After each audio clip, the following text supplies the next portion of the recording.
Hello and welcome to Tea Time with Torloth. We're doing things a little different this week, but don't worry, tea was ingested throughout the entire filming process. Today I'm talking briefly about Pokemon, how I started playing it, some of my favorites, and more. I also want to take this time to thank Sarah, Jixie, Susan, Akitori's official graphic designer. She did all the emblems, and Akiko, my mascot who holds the sign in the intro.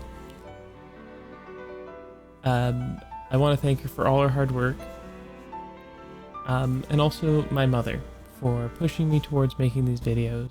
I know Mother's Day was last weekend, but she's still very important to me and a very important person that makes this show happen. She also pushed me into playing Pokemon all those years ago. So get ready, sit back, relax, and enjoy the show.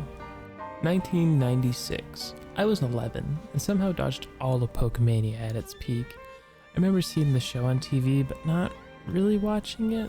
And now, yes, the North American version of the show is a mess of mistranslation and misinterpretation. It's beloved by many. But I'm not here to talk about jelly donuts. Onigiri is a wonderful food, great for lunches, and delicious to boot. But back to the story. 2001, I'm on my way to play in a junior golf league. My brother hands me a red cartridge with no label, and this was the first time I played Pokemon. It was me and Squirt against the Pokemon League. It was a hot summer day, and we were out early to play golf. The older players didn't play till about noon, but my brother had to play about 8 a.m. I'll sum up the story here. We needed one less player, and I was by far the most inconsistent one, so I got sent home. I was devastated. I wasn't expecting it, and it stressed me out. But my Game Boy was there for me, and so was Squirt. Squirt's a Squirtle, if you didn't guess. Looking back on it, I don't handle stress well in these situations, and I started using video games as a coping mechanism. But we're not here to talk about sad stories. We're here to talk about Pokemon. I played a lot of games in the series, but when X and Y was coming out, I got back into Pokemon in a big way, with the currently airing anime, and this was about the time I started learning Japanese, when I discovered my love of magical girls, and Nymphia or Sylveon being probably the most magical girl Pokemon that's ever existed, and quickly becoming a favorite in the growing roster of Poket Monsters. This also led me to discover one of my other favorite video game characters of all time now, Neptune. She's still on track for a Purin-themed episode, but that's another adorable scamp of a Pokemon people love. Purin. I mean, you might know her better as Jigglypuff. Some of my other favorite Pokemons are Nyo, Hoko, Yambi, Yantam, Hibani, or if you prefer, Quagsire, Fennekin, Litten, Pancham, and Scorbunny. I watched all of the X and Y anime in Japanese because I was learning at the time, and I'm still learning. And everyone in the house actually watched it with me, and my niece was born while that was going on, and my older brother referred to her as Squishy once, and of course, my mom has to call her Puni-chan. Mom's favorite Pokemon are Pikachu and Eevee. That's the great thing about Pokemon is you could talk about all sorts of things like the games, anime, the trading card game, spin-off video games, the manga. Is there anything Pokemon isn't? Look, I need you guys to just leave my Pikachu ramen set out of this. It was a gift. I do wonder if there are Pokemon tea sets though. I'm gonna need one of them. So, I don't know if any of you follow me on Twitter or have seen the pictures somewhere online, because I'm sure they're circulating. I have a custom-made Letterman jacket. The logo was designed by a friend of mine. Her name is Erica, or @RubyLocks on Twitter, for the now defunct CBA, Competitive Battle Association. She did a wonderful job on all the logos for that league, and it's kind of sad it died as early as it did, but that's what happens.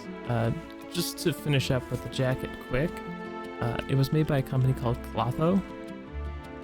They did a really good job for me, that's for sure. I do recommend them. It was pretty pricey though, but that's what you pay for custom. Even if I'm not American, I've never lived in California, I did my best for the few seasons the league existed. And now the San Francisco Sylveons will live on in my closet with that jacket. This was the peak of my love for Pokemon. Battling weekly, looking up strats, tweaking Pokemon movesets, breeding new Pokemon, doing all of that. I'm not as into the competitive scene as the last couple years, but I love Pokemon just the same. Sun and Moon did bring me something else. It brought me the first character that I felt like a real friend. That was Lily. She reminded me of someone I used to know. Sun and Moon will always have a special place in my heart for that reason, even if the anime wasn't as good as X and Y's. This brings me to the elephant in the room. The controversial Sword and Shield. I like the game, and yes, it has issues. I have a few suggestions that could improve the franchise going forward. Voice acting for one could add a lot more life, better animated characters in Pokemon, and giving Pokemon their cries from the anime could help a ton. The wild area was a rough implementation of a very good idea.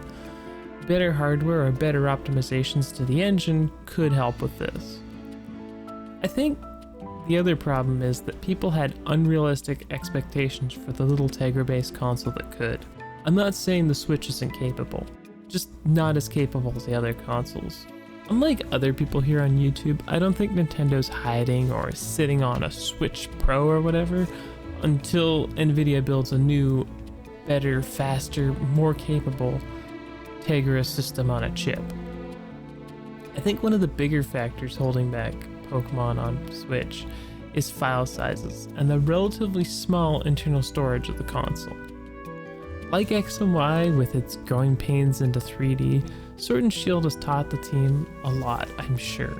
And when they aren't under the gun to get a game out for Christmas, next time we can hope to get a more polished game. Just don't expect to have more animations, better textures, because again, file size I think is the big issue here. I'm back. Time to start winding down. Pokemon is very important to me, and there are people all over the world that love Pokemon. So it's easy to get to know people over a nice cup of tea.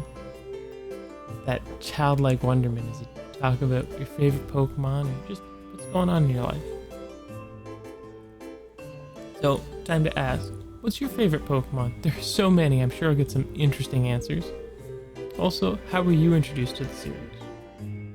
Oh, and here's the jacket. Beautiful logo. This coach on one side. San Francisco. This one's just got the Pokeball. Love this coat. A little warm though, so. Well, that's it for me for this week. Remember to look up my friends on Twitter, Sarah and Erica. I'll put the links to them below. Until next time, sayonara.